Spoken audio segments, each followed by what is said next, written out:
નમસ્કાર દર્શક મિત્રો, તહેલકા ન્યૂઝમાં હું મેઘા અગ્રવાલ આપનું હાર્દિક સ્વાગત કરું છું। આપ જોઈ રહ્યા છો તહેલકા ન્યૂઝ। અખિલ ભારતીય આદિવાસી વારલી સમાજનું ચોથું સંમેલન વલસાડ જિલ્લાના ઉમરગામ ખાતે યોજાયું હતું। હજારોની સંખ્યામાં ઉમરગામ તાલુકા અને બાજુના મહારાષ્ટ્ર અને સંઘ પ્રદેશ દાદરા નગર હવેલી ગામના વારલી સમાજના લોકોએ હાજરી આપી એક ક્રાંતિકારી એકતાનું ઉદાહરણ પૂરું પાડ્યું હતું। આજે યોજાયેલા મહાસંમેલનમાં ખુરશીઓ ઘટી જવા પામી હતી। જળ જમીન જંગલ બચાવવા કટિબદ્ધ બનેલા વારલી સમાજની એકતા બિરદાવવા લાયક હતી।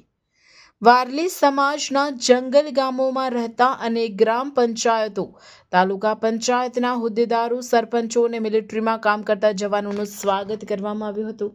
હાલ જળ જમીન જંગલ બચાવવા એક મોટી ચળવળ કહો કે પછી જંગલ ગામો બચાવવા એક મોટો ઉત્સાહ જોવા મળ્યો હતો। જો કે ઉમરગામ તાલુકો આદિવાસી વિસ્તાર હોય આ સંમેલનથી રાજકીય નેતાઓ દૂર રહ્યા હતા, જે બાબત નોંધ લેવા જેવી હતી। आज यहाँ पे सब आदिवासी वाले लोग इकट्ठा हुए हैं और ये प्रोग्राम देखने के लिए हमारे आदिवासी लोग ऐसे आए हैं, लंबा लंबा से महाराष्ट्र से आए हैं, गुजरात से आए हैं, नासिक से आए हैं, सब जगह से हमारे आदिवासी लोग इकट्ठा हुए हैं।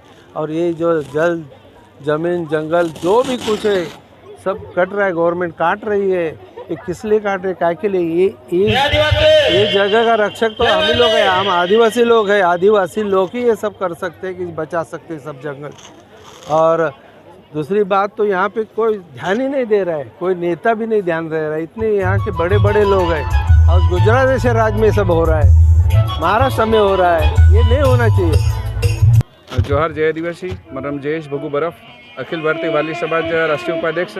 आज अखिल भारतीय वारली समाजનું ચોથું મહાસંમેલન છે। ઘણા લોકો અહીંયા ભેગા થયા છે, વિવિધ રાજ્યોથી આગેવાનો પણ ભેગા થયા છે। અમારી જે સમાજને જે મેસેજ છે એક જ મેસેજ છે કે આપણું જે સંસ્કૃતિ છે, આદિવાસીની સંસ્કૃતિ છે, એ ધીરે ધીરે ભૂલતા ચાલ્યા છે। એ સંસ્કૃતિ આપણી આગળ ચાલવી જોઈએ। આપણી જે રૂઢિપ્રથા છે, રૂઢિપ્રથા ચાલવી જોઈએ। આપણી દેવ પૂજા સાચવવા જોઈએ, આપણે દેવો સાચવવા જોઈએ, આપણી જમીન સાચવવા જોઈએ। જમીન સાચવશું તો જ આપણી સંસ્કૃતિ સાચવશે।